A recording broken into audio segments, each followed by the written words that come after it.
सितंबर की याद हर पाकिस्तानी के दिल में पैबस्त है और ख़ास तौर पर ये 6 सितंबर तो एक और लिहाज से भी बहुत अहमियत का हामिल है कि इस दिन 12 रबीउल अव्वल भी है। और आपको पता है कि आज पूरे आज़ाद कश्मीर के अंदर ना सिर्फ 6 सितंबर की बल्कि 12 रबीउल अव्वल की तकरीबात भी शायान शान तरीके से मनाई जा रही हैं।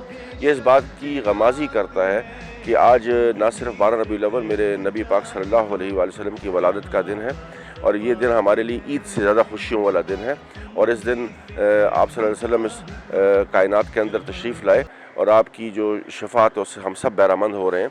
तो मैं समझता हूँ कि इस दिन को, आज का दिन इकट्ठा होना, ये भी एक गनीमत से कम नहीं है। मैं सिपा सालार पाकिस्तान को जनरल सैयद आसिम मुनीर शाह साहब को मुबारकबाद पेश करता हूँ कि अभी जिस तरीके से उन्होंने हिंदुस्तान को दंदान शिकन जवाब दिया, माजी में जैसे हमारे हीरोज़ ने अपनी जानों के नजराने पेश किए, ये सिर्फ मादर वतन और सब्ज़ हिलाली परचम को सरबुलंद करने के लिए जिस तरह उन्होंने अपनी खाकी को खून में नहलाया, इसकी मिसाल तारीख़ में नहीं मिलती।